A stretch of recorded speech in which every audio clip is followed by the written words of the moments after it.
तो जी सबसे पहले हमारी सहयोगी हैं मारिया शकील जी, पूछिए सवाल।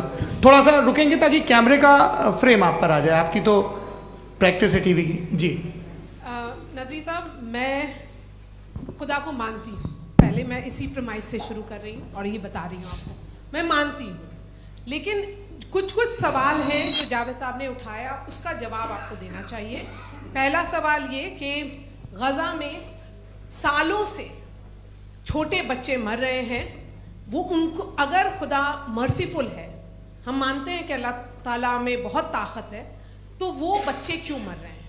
दूसरी बात ये कि अगर कंटिजेंसी की जो आप बात करते हैं, पूरे मुस्लिम ममालिक मिल करके भी उन गज़ा के बच्चों को क्यों नहीं बचा पा रहे हैं? क्योंकि अगर वो चाहते, क्योंकि अल्लाह ताला उन पर हुकूमत करते हैं, सब पर हुकूमत करते हैं, तो वो उनको क्यों नहीं बचा? जी थैंक यू वेरी मच।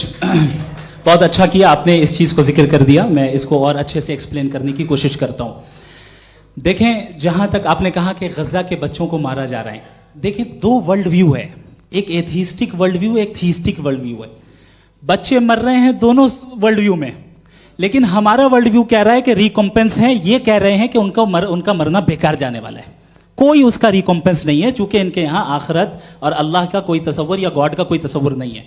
आपने ये सवाल किया कि गॉड मर्सीफुल है, क्यों नहीं रोकता? ये मैंने बताया कि ये मिसकंसेप्शन है लोगों के दरमियान कि गॉड को सिर्फ मर्सीफुल और ओमनीपोटेंट समझते हैं। गॉड के सिर्फ यही दो एट्रीब्यूट्स नहीं है, गॉड के कई सारे एट्रीब्यूट्स हैं, उनमें से अल हकीम भी है, उनमें से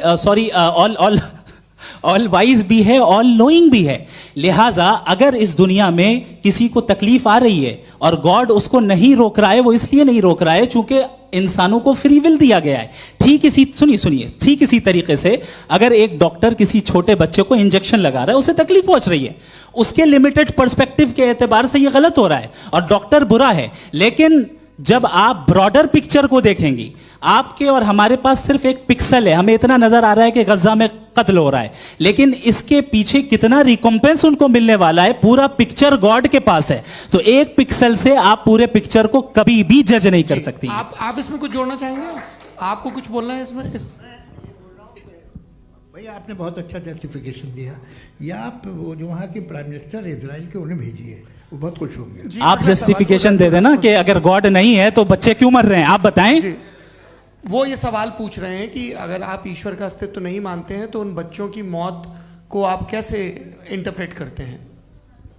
भाई ये दुनिया जो है, जो ताकतवर लोग होते हैं वो एक नाइंसाफी करते हैं। तो ये अच्छा काम है आपके नजदीक, तो नेचर नाइंसाफी पे मबनी है। अरे मेरे भाई, आप नेचर की कहाँ बात कर रहे हैं, तो इंसान की बात। तो फिर जब मैं इंसान की बात कर रहा था, आप नेचर की बात करने लग गए। क्रॉस एग्जामिनेशन नहीं। हाँ, अब आप मुझे बोलने नहीं देंगे तो अलग बात है, आप बोलिए, मुझे कोई जल्दी नहीं। जी नहीं, ये क्रॉस एग्जामिनेशन मुझे बोल तो लेने दीजिए। जी बोलिए। क्या बात ये है कि ह्यूमन सोसाइटी तभी साथ में रह सकती है जब वो मोहब्बत से, एकता से, एक दूसरे के एहतराम करके रहे। इसके अलावा पॉसिबल नहीं है, अकेले तो इंसान रह ही नहीं सकता। वहाँ पर कुछ लोग हैं जो फाउल करते हैं, वो फाउल हमेशा से तारीख में होता आया है। आज ये हो रहा है, जो हो रहा है बहुत बुरा हो रहा है, बहुत जालिमाना है, बहुत जाबराना है। उसको आप कहें कि ये बच्चों को कॉम्पनसेशन मिल जाएगा या इसकी इंजेक्शन है, इंजेक्शन तो हेल्थ के लिए दिया जाता है। आप ये कह रहे हैं कि ये बच्चों की जो धज्जियां उड़ रही हैं ये इंजेक्शन है, ये टेस्ट है, ये टेस्ट है, और उस टेस्ट में उनको ऐसा रिकॉम्पेंस मिलेगा जो आपके तसव्वुर के बाहर है। ये आप 3 बरस के बच्चे को बारूद से उड़ा के टेस्ट ले रहे हैं। वाह, वो नहीं ले रहा है, खुदा नहीं उड़ा रहा है, इजराइल उड़ा रहा है। जी, ये तो उसको कंडेम करें। अगला सवाल लेते हैं प्रोफेसर पुरुषोत्तम अग्रवाल। मुफ्ती साहब, एक निवेदन आपसे है कि कम से कम थोड़ा सा माइक क्लोज एक रिलीजियस और फिलॉसफिकल कर मैं प्लीज, एक रिलीजियस और फिलोसॉफिकल ट्रेडिशन है जो ब्रह्मांड को यानी यूनिवर्स को ही अंतिम मानती है। सर्वम खलु इदम ब्रह्मम, this is Chandogya Upanishad, and it completely rules out the existence और नेसेसिटी, आपके शब्दों में necessity of a creator. The creation itself is the creator. तो एक मिनट प्लीज। दूसरा जो सवाल आपने अभी, जो आप बार बार कह रहे हैं कि भगवान विद्वान भी है, वाइज, सब जानने वाला, तो अगर विजडम में दुनिया भर के पापों और अत्याचारों को बर्दाश्त करना शामिल है, तो फिर इसका मतलब ये हुआ कि अगर मैं फ्री विल से उसको अपोज करता हूं तो ईश्वर की विजडम और मेरी फ्री विल में कॉन्ट्राडिक्शन है। Because when I am opposing whatever is happening in Gaza, then I am opposing the God's will और गॉड्स विजडम। जवाब लेते हैं क्योंकि तो गॉड की विजडम में, एक मिनट सर प्लीज सर, ये एक जुमला, गॉड की विजडम है कि गाजा में जो कुछ हो रहा है वो हो रहा है, मैं उसका अपोज कर रहा हूं, तो मैं गॉड की विजडम के खिलाफ जा रहा हूं। एक सवाल। दूसरा ये नहीं, आपने दो ऑलरेडी। सर आप और सवाल कर लें, लेकिन मुझे दो जवाब दे सर, दें। सर, पहले आपने ये कहा, सुनिए मेरी बात सुनिए। भाई इजराइल के गॉड के मुताबिक तुम्हारा ठीक हो रहा है ना? नहीं हो रहा है, ठीक नहीं हो रहा है, मैं बता रहा हूँ क्या हो रहा है। आप तशरीफ रखिए, मैं बता रहा हूँ क्या हो रहा है। Let me complete please. एक सेकंड गाइस, एक सेकंड। ये देखिए, ऐसा है कि ये सब बड़ा आपस में विचार विमर्श के बाद ये तय हुआ था कि कुछ नियम बना लिए जाएं ताकि एक टाइम बाउंड बातचीत चले। और भाई साहब, आप बड़ा जरूरी काम कर रहे हैं, लेकिन कैमरे के फ्रेम में आके उस काम को गड़बड़ कर दे रहे हैं। ठीक है गुरु, अब मेरे को कहीं का गुस्सा कहीं निकालना था, सॉरी। नहीं, कोई गुस्सा नहीं है जी। तो प्रोफेसर ने सवाल पूछे, आप उनके जवाब दें, और थोड़ा ये सब लोग थोड़ा ख्याल रखें भाई, सवाल संक्षिप्त रखें जी। आपने दो सवाल किया। सबसे पहला ये कहा कि हमारे पास ये कॉन्सेप्ट है कि ये यूनिवर्स खुद नेसेसरी बीइंग है, creation itself is the creator. How irrational is this कि मैं एग्जिस्ट करूंगा बाद में, लेकिन अभी एग्जिस्ट कर भी रहा हूं, यानी एक ही टाइम में एग्जिस्ट भी कर रहे हैं, नहीं भी कर रहे हैं। This is not true. दूसरी चीज, आपने कहा कि अगर इजराइल में, सॉरी माफ कीजिएगा, Israel doesn't exist, occupied Palestine में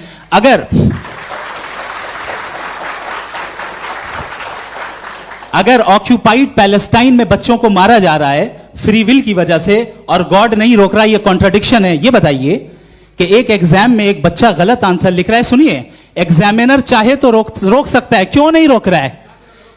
ये कॉन्ट्रडिक्शन है, ये कॉन्ट्रडिक्शन नहीं है।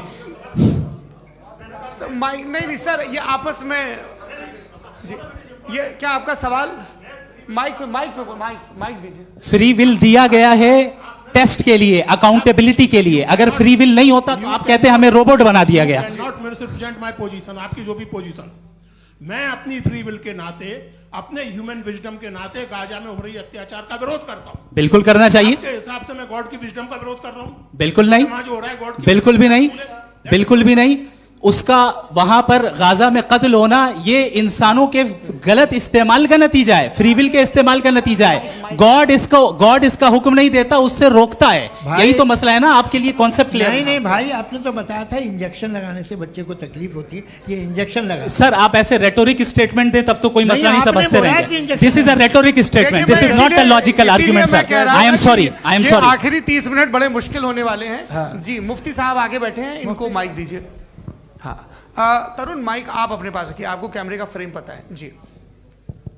सबसे पहले दोनों को मुबारकबाद। एक सर अपना आप नाम बता दें। आप अमेरिका में शिकागो में रहते हैं, इतना मुझे याद है। बताया आपको, यासिर नदीम अलवाजदी मेरा नाम है। जावेद सर, आपसे एक क्वेश्चन है इन्फिनिट रिग्रेस के ताल्लुक से। एक हाइपोथेटिकल सिनेरियो है, मसलन अगर आप सर माइक थोड़ा सा प्लीज क्लोज रखिए। ओके जी।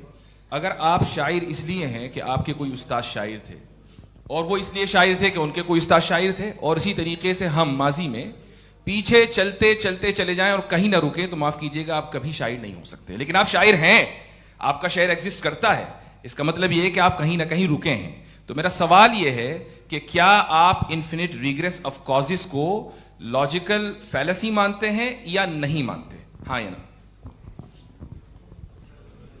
मैं इन्हें लॉजिकल फैलेसी नहीं मानता हूँ, लेकिन मेरा प्रॉब्लम यह है कि जब मैं नहीं मानता हूँ तो I will continue with this logic जो फैलेसी नहीं हो।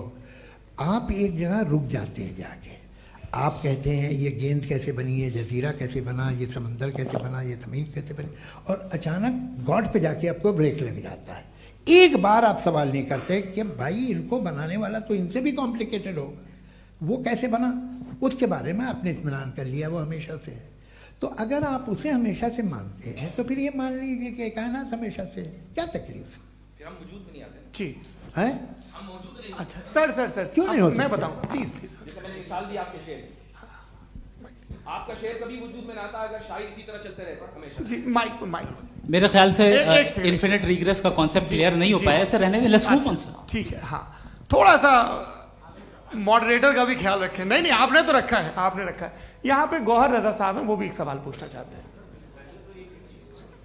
माइक यार नीचे से ऑन कर दिए नीचे।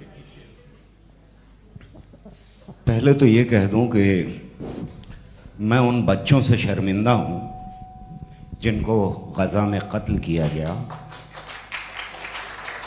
क्योंकि हमारे होते हुए कत्ल किया गया। लेकिन उससे ज़्यादा शर्मिंदगी इस बात से हुई कि मुझे लगा कि मुफ्ती साहब उसको जस्टिफाई कर रहे हैं। बिल्कुल भी नहीं, आप बहुत ही गलत। मुझे लगा मैं गलत हो सकता हूं। बिल्कुल गलत मैं है। सवाल पूछ रहा हूं, सवाल मैं देखिए, सवाल अगर पूछ रहा हूं। एक मैं जावेद भाई से डिसएग्री करता हूं। एक सेकंड देखिए, अगर देखिए ऐसा, एक सेकंड आप सर वेट, अरे आप कुछ मेरे पहले मुझे अपनी बात कह लेने दीजिए। अगर ऑडियंस तय करेगी तो फिर मॉडरेटर का मतलब नहीं। मेरा आप सबसे ये कहना है, ये बहस दो लोगों के बीच में है, एक तरफ मुफ्ती साहब, एक तरफ जावेद साहब। पिछले 1.5 घंटे से ये लोग अपने अपने तर्क रख रहे हैं। आपकी इनसे इत्तेफाकी हो सकती है, ना इत्तेफाकी हो सकती है। मेरे उस्ताद मुझे सिखा गए हैं कि मुखामुखम में असहमति की गुंजाइश बची रहनी चाहिए। अगर मैं आपकी बहुत इज्जत करता हूं गौहर साहब, आपने जो कमाल की किताबें लिखी, साइंटिफिक टेम्परामेंट, लेकिन मेरी ये गुजारिश है आप सबसे कि यदि आप इन लोगों ने जो बोला उन पर टिप्पणियां करेंगे तो ना वक्त की पाबंदी रहेगी, ना वो अनुशासन। आप सवाल पूछ लें, उस सवाल में जो बात आ जाए वो आ जाए।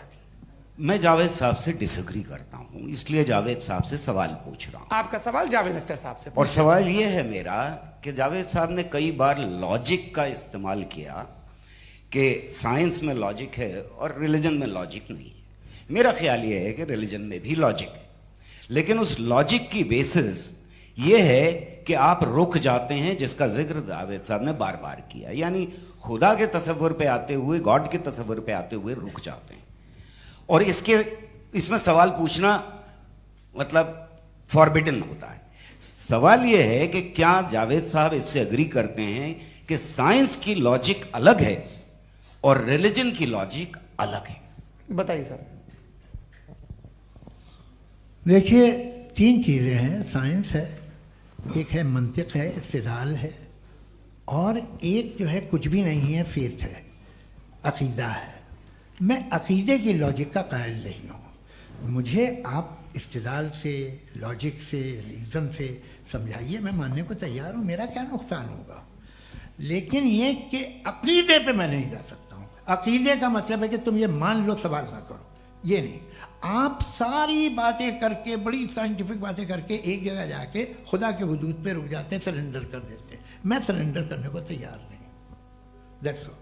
जी, ये आगे सर बैठे हुए हैं, इनको माइक दीजिए। भाई वो आप पूछना चाह रहे थे ना भाई? हाँ, नहीं मैं ये थैंक यू जी। आपका नाम? आसिम इफ्तिखार। आसिम जी, पूछिए। सर, जावेद सर से सवाल है कि आपने अपने क्लोजिंग माइक थोड़ा करीब है। अपने क्लोजिंग स्टेटमेंट में ये बात कही थी कि मज़हब का जो फ्यूचर है वो ज़्यादा दिन नहीं जाने वाला है। लेकिन मैं देख पा रहा हूँ कि जो ऑक्सफोर्ड यूनिवर्सिटी की एक स्टडी है 2011 में हुई है, जिसके 50 एकेडमिशियंस ने इसको अंजाम दिया था, उसमें वो ये कहते हैं कि जो फेथ इन गॉड है वो इनबिल्ट है ह्यूमन नेचर के अंदर, जिसको हम कहते हैं फितरत के अंदर शामिल है वो। और वो ये कहते हैं कि अगर कोई ये समझता है कि मज़हब को वो ख़त्म कर देगा तो ये उसकी गलत फहमी है। तो आप इसके बारे में, इस स्टडीज़ के बारे में क्या कहते हैं? ठीक है, मैं उनसे एग्री नहीं करता हूँ। वो कौन से प्रोफेसर होंगे? ऐसा उनके क्या पास डेटा है, इन्होंने डेटा के बेस होगा। डेटा क्या हो सकता है? फ्यूचर का डेटा तो नहीं हो सकता ना उनके पास। प्रेजेंट का डेटा हो सकता है। डेटा आपने सुना 100 साल पहले का बाद का डेटा? मैंने तो नहीं सुना आज तक। तो आज उनकी ये राय है और होगी राय, ठीक है। दुनिया में तरह तरह की राय है लोग, लेकिन मैं समझता हूँ कि वक्त के साथ इंसान ज़्यादा से ज़्यादा रीजनेबल और लॉजिकल होता जा रहा है। आज आप देखिए वेस्टर्न यूरोप में क्या परसेंटेज है नॉन बिलीवर्स की, बहुत हाई। वहाँ चर्च खाली पड़े होते हैं। तो अल्टीमेटली तो इंसान कोई ऐसी बात बहुत अरसे तक नहीं मान सकेगा, चाहे गलत या सही, जो उससे उसके दिमाग को, उसके जहन को, उसकी लॉजिक को अपील न करे। वो कह रहे हैं तो ऑक्सफोर्ड के होंगे तो कैम्ब्रिज के होंगे, तो मुझे क्या लेना देना। उनका डेटा मुस्तकबिल का नहीं हो सकता है। जी दीपक, हाँ पूछिए। मैं आऊँगा अभी, पीछे की साइड भी आऊँगा, माइक वहीं भेजूंगा 2-3 साल के लिए। जी जावेद साहब आपसे सवाल है। नमस्ते। अरे भाई सर अगर आप ही लोग को तय करना है तो फिर 200 लोग तय कर लें। ये एक साहब पूछ नहीं रहे सर, हैं। Please don't do this sir. Everybody has a right sir, but we can only take Okay. Selected questions. No no sir अरे ये भाई, यंग लोग आराम भी से। हैं तो इनकी ये एक अब बात उतने यंग, सुनिए। भाई आप यंग हैं कि नहीं हैं? एक मिनट, वो कह रहे हैं वो भी आएंगे, यंग हैं पूछ रहे हैं ना साहब, भाई। आप उनकी नौजवानी पर दावा उनको ही करने थे। हाँ मुफ्ती साहब आप यंग, हाँ पूछे। अरे भैया सर मेरा सवाल ये है, कुछ इनसे भी तो पूछो। जी हाँ। नहीं, बस आपसे एक सवाल है। जैसे थीस्टों के पास अपने जो ईश्वर को मानते हैं उनके पास अपने सोशल गेट टुगेदर्स हैं। 5 रोज आज क्रिसमस आने वाला है, होली है, दिवाली है, ईद है। एथिस्ट क्या ऑफर कर रहे हैं? मतलब मैं इनकी दुकान से बोलूं मैं आना चाहता हूं उस तरफ, पर मैं अट्रैक्ट नहीं हो पा रहा हूं। मैं सोशल गेट टुगेदर्स क्या है आपके पास?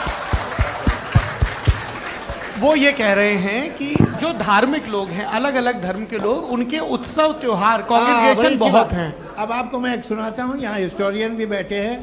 मृदुला जी आप बताइएगा सही है कि नहीं। ये एक कॉन्स्टेंटाइन एक ग्रीक रोमन बादशाह था जो क्रिश्चियनिटी आने के 400 साल बाद उसने डिसाइड किया कि मैं क्रिश्चियन हो जाऊंगा, मेरी पूरी स्टेट कैंसिल हो जाएगी।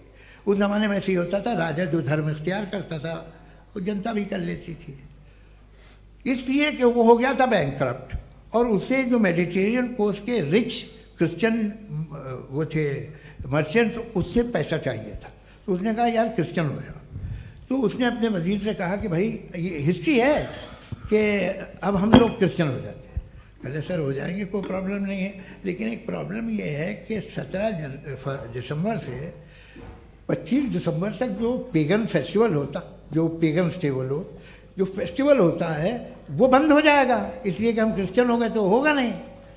तो वो बच्चों को बहुत बुरा लगेगा, पब्लिक को बहुत इंजॉय करते हैं, खासतौर से 25 को मेन डे। उसने कहा हाँ ये तो सही कह रहे हो। ये जीसस क्राइस्ट की पैदाइश कब थी? कहते साहब वो अप्रैल में थी। नहीं कट करो, वो 25 दिसंबर को है। ये हकीकत है जी। और 400 साल बाद क्रिश्चियनिटी के अप्रैल से दिसंबर ले आए, और इसलिए कि यहाँ पेगन फेस्टिवल होता था। अब मनाते हैं आप आराम से। ये जो सारे फेस्टिवल हैं ये रिलीजन से, हर एक को एक इंटरटेनमेंट डिपार्टमेंट चाहिए होता है अपनी कंपनी चलाने के लिए। तो ये रिलीजन ने, ये सेकुलर त्योहार थे जिन्हें रिलीजन्स ने ले लिया है। ये मौसम के थे, फसलों के थे, किसानों के थे, उसको आपने लेके रिलीजियस रंग दे दिया। ये कोई रिलीजन से थोड़ी आए आप। अच्छा हमें देखिए, हम तो मुल्द हैं, हम ईद मनाते हैं, हम दिवाली मनाते हैं, हम होली मनाते हैं, हम क्रिसमस मनाते हैं। बम्बई की फिल्म इंडस्ट्री की सबसे बड़ी होली हमारे घर में, सबसे बड़ी ईद हमारे घर में। वो हमारी सोशल वो है, हमारा हेरिटेज है। ऐसा थोड़ी है कि we will throw the baby along with the water. ये तो अच्छी चीज़ है, इन्हें रखो, जो बेकार है फेंक दो। जी हाँ हेलो जी, मेरा सवाल नादवी जी से है। जैसा कि आपने बोला कि गॉड टाइम के भी परे हैं, और गॉड इतनी कॉम्प्लेक्स चीज़ है कि उसे ह्यूमन माइंड समझ नहीं सकता, और गॉड ने अर्थ पे फ्री विल भी दे दी है। तो आप अपना वक्त ज़ाया क्यों कर रहे हैं गॉड के बारे में बात करके? अपन को तो बात करनी चाहिए कि सोसाइटी को बेहतर कैसे करें। जी, मैं गॉड वही बताता है सोसाइटी को कैसे बेहतर करे। अभी मैं आपका जवाब देता हूं। आपने कहा कि टाइम पे वो एग्जिस्ट नहीं करता, मेरा सवाल ये है कि जैसा आपने बोला कि गॉड बहुत ही कॉम्प्लेक्स चीज है। मैंने और कहा ही नहीं कि कॉम्प्लेक्स है, तो आपके अल्फाज हैं। कॉम्प्लेक्स का लफ्ज गॉड के लिए सुइटेबल नहीं है। क्यों? क्योंकि कॉम्प्लेक्स वो चीजें होती हैं जो ऑब्जेक्ट हो। God is not an object जिसको आप इंस्ट्रूमेंट के जरिए लेबोरेटरी में जाके टेस्ट करें, oh it's very complex. No, वो कोई कार का इंजन नहीं है। मेरा वो सवाल फिलोसॉफिकली नेसेसरी बीइंग ऐसी बीइंग है जो सिंपल बीइंग है। हाँ, आप उसको मुकम्मल तौर पे उसकी तमाम हिकमतों को जान ले और हर चीज को जान ले, ये पॉसिबल नहीं है, क्योंकि वो ऑल वाइज है, आप ऑल वाइज नहीं है, और वो खुदा है, वो आपको सारी चीजें बता दे, ये जरूरी नहीं। मेरा सवाल ये नहीं था। मेरा सवाल ये था कि जब गॉड इतना परे है इस दुनिया से कि उसने अर्थ पे फ्री विल भी दी है, हम सब ह्यूमंस की फ्री विल है, और जो सोसाइटी में हो रहा है वो अपन लोग डिसाइड करेंगे। तो अपन लोग डिसाइड नहीं करेंगे ना, अपन लोग डिसाइड नहीं करेंगे। गॉड जो है, गॉड ने वो उसकी जात, उसकी एग्जिस्टेंस टाइम एंड स्पेस से परे है, लेकिन वो हमारा टेस्ट ले रहा है, और उसी गॉड ने हमें बताया कि तुम्हें क्या करना है क्या नहीं करना है। तो जाहिर है उस गॉड की बात सुनेंगे ना हम। जी, वो पीछे एक चश्मा लगाए जो मैम खड़ी हैं, उनको दीजिए। हाँ आप जी जी बिल्कुल आएंगे। देखिए मैं कोशिश कर रहा हूँ सब तरफ जाने की। हाँ उनको दीजिए माइक जी। हेलो सर, मैं ओमनी प्रेजेंट नहीं हूँ, टाइम पाबंद हूँ और जहां तक कोशिश कर सकता हूँ करूंगा जी। अपना नाम बताइए। मेरा नाम उर्सुला है, मैं दिल्ली यूनिवर्सिटी की एक स्टूडेंट हूँ और मैं स्टूडेंट फेडरेशन ऑफ इंडिया से हूँ। मेरा सवाल मुफ्ती जी से है कि इस हॉल के इस कमरे में बैठ के हम लोग रेप की मोरालिटी के बारे में फिलोसफिकली बात तो कर सकते हैं, बट असलियत ये है कि रोजमर्रा की ज़िंदगी में औरतें रेप के थ्रू गुजरती हैं और हम लोग सिर्फ नंबर्स पे इस तरह नहीं देख सकते, क्योंकि कितनी औरतें हैं इन कंट्रीज़ में जहाँ पे आप बता रहे हैं कि केसेस कम हैं, जिनका एक्सेस है कि वो जाके केस फाइल कर सकें। कितनी औरतें हैं जो जिनको काम करने की आज़ादी है उन कंट्रीज़ में। यूरोप में ये आज़ादी आ गई, यूरोप में ये रूल्स आ गए, तो हम आज उसके बारे में बात कर पा रहे हैं। जी जवाब। आपने ये कहा कि कमरे में बंद होकर हम लोग इस पर फिलोसफिकली बात कर सकते हैं, लेकिन हकीकत में क्या हो रहा है, वो ग्राउंड लेवल पे क्या हो रहा है जो बहुत गलत हो रहा है और वो सफ़र कर रही हैं। आई एग्री, बहुत गलत हो रहा है और जो गलत हो रहा है उसको हमें रोकना है। और क्यों रोकना है, वो गलत क्यों है, हमारे पास इसका ऑब्जेक्टिव फाउंडेशन है, इनके पास उसका ऑब्जेक्टिव फाउंडेशन नहीं है। मैं ये कहना चाह रहा हूं कि जहां पे भी जुल्म हो रहा है, जहां पे भी औरत पे जुल्म हो रहा है या उसकी इज्जत लूटी जा रही है या उसे तकलीफ पहुंचाई जा रही है, और सिर्फ औरत नहीं किसी इंसान के ऊपर भी जुल्म हो रहा है, तो उसके खिलाफ खड़ा होना, ये मॉरलिटी हमारे पास गॉड के पास से आई है। वरना जावेद साहब तो कह रहे हैं कि जो है मेजॉरिटी डिसाइड करेगी, तो मेजॉरिटी तो कभी भी बदल सकती है। क्या आप ये थोड़ी सी आपको गलतफहमी है। मैं अगर मेरे जुमले से ये मदना निकला या मैंने कहा तो ये जुमला मैं वापस लेता हूँ। ये मेरा मतलब ही नहीं था कि मेजॉरिटी डिसाइड करेगी। मेजॉरिटी डिसाइड करे तो दुनिया में बड़ी, वैसे आपने कहा था ये जुमला। अच्छा हो सकता है, मैं मान रहा हूँ, बाद में रिकैप कर लेंगे। अरे एक सेकंड मैं अपनी एक्सप्लेनेशन देता हूँ। मुनासिब बात यह है कि हम सब के सब दिल में जानते हैं कि क्या अच्छा है क्या बुरा है, हमें पता है अच्छी तरह से। जो लोग बुरे काम करते हैं उन्हें भी मालूम अच्छा क्या है। यही तो सवाल था हजरत कि फिर ये मोरालिटी आई कहां से? Cross examination. हाँ जी हाँ। मोरालिटी साथ रहने की डिजायर से आई, यानी साथ रहकर जो कुछ कह दे जो कुछ कर दे वो हो जाएगा। नहीं तो आप कायदे से रह ही कर सकते हैं जब तक लोगों में मोरालिटी हो, वरना आप क्यास हो जाएगा। ये आपको कैसे पता? जी हमने देखा ना, जहां मोरालिटी का क्यास हो गया, हम देखते हैं। कहां पे देखते भाई? तो दुनिया में आप जो कह रहे हैं, आप कहीं पे अगर गलत हो रहा है तो उसको आप देखिए, आप एपिस्टेमोलॉजी की बात कर रहे हैं, मैं ऑन्टोलॉजी की बात कर रहा हूं। मैं इस बहस के बाद आप दोनों लोगों को चाय पे होस्ट करूंगा, वहां पे क्रॉस एग्जामिनेशन कर लीजिएगा। अभी ऑडियंस का हक मार रहे हैं आप लोग भाई, सर जस्ट लोग हैं आप लोग। और ये भाई ये उधर आएंगे, उधर जी सर आएंगे। अच्छा सर मेरा नाम लईकुर रहमान है और मैं अलीगढ़ मुस्लिम यूनिवर्सिटी का स्टूडेंट हूँ।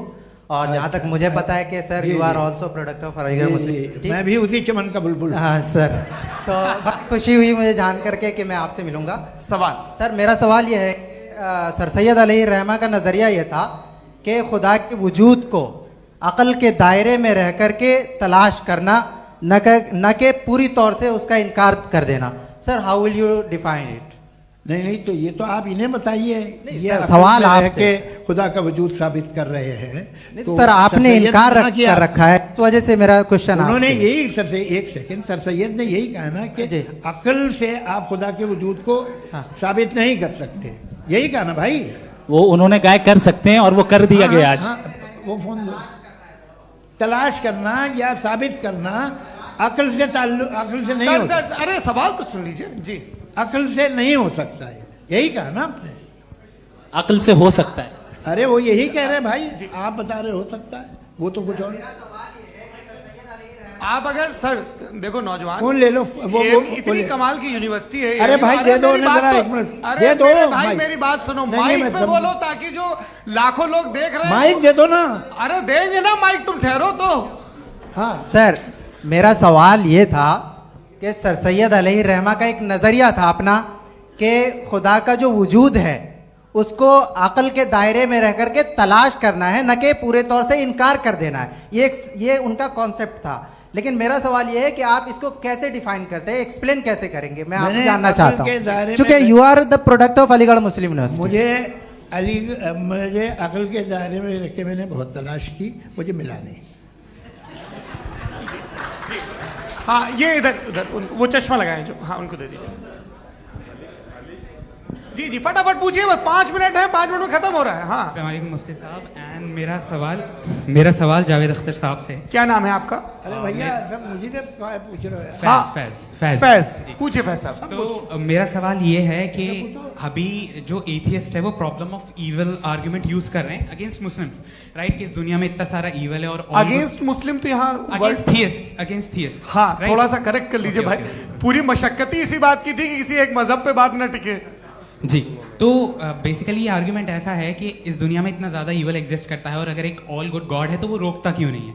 लेकिन इस सवाल में एक हिडन अजम्पशन ये है कि इस दुनिया में ईवल एग्जिस्ट करता है। अब एथियस्ट ये कैसे ऑन्टोलॉजिकली प्रूव कर सकते हैं कि इस दुनिया में ईवल एग्जिस्ट करता है? मैं आपको बताता हूँ, थोड़ा सा समझा। नहीं सर, हम लोग इनको सुनने आए। नहीं please don't do that. I want to explain ontologically. नहीं हम समझ गए सर, इनको अब जवाब देने दीजिए। अच्छा सवाल पूछ लो मैं। अभी तक क्या था वो मैं थोड़ा सा ऐड ऑन कर लेता हूँ। तुम गुरु, तो हम जब इसका राउंड 13 करेंगे ना तब तुमको स्टेज पे बिठाएंगे।